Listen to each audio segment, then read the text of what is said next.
My first day in school, I realized that on my roster, I had 123 pupils in my classroom. So I first saw the numbers and I'm like, was this a mistake? But then, you come in with all this idealism and how you're going to transform everything, and you don't even need 2 years. You can get it done in 6 months, and the reality hits you. My name is Sharon Takim. I'm Teach for Nigeria alum 2018 cohort. I think my biggest lesson was humility and the fact that context is key.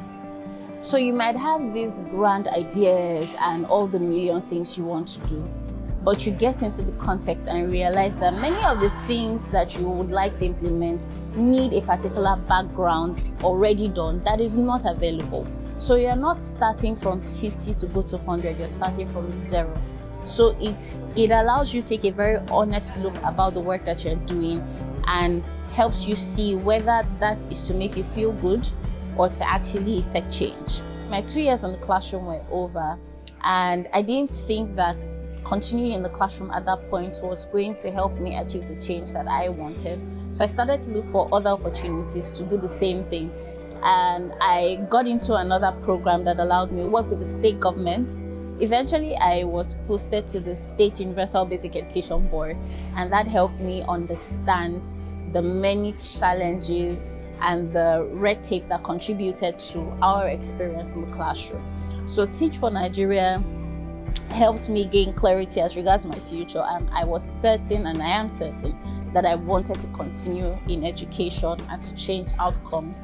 But I also knew that I wanted to be able to do that on a macro scale, because I might have 121 children in my classroom, but there are between 10 to 20 million out-of-school children, depending on who you ask. So I currently work as a special assistant to the Kaduna State governor.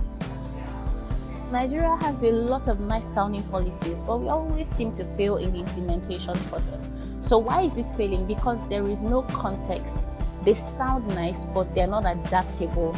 And when the rubber hits the road, we find that there's so many loopholes that we did not consider, from culture to level of education, of assimilation and acceptance.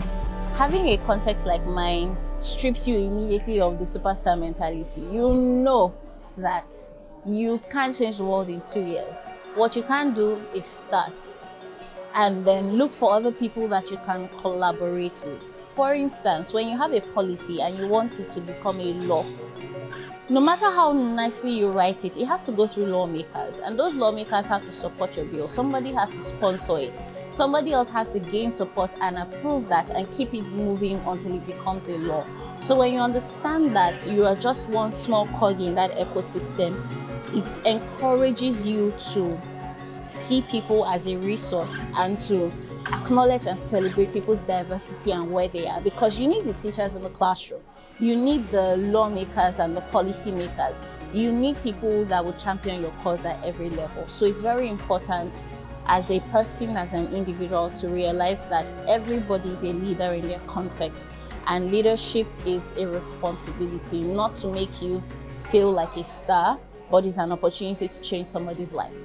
You don't have the luxury of saying you don't want to relate with a certain sector of people. When you have the end goal in mind, you're able to say, I will find a way to ensure that people buy into this idea, and whatever that takes, we'll make sure that we create better outcomes in education in Nigeria.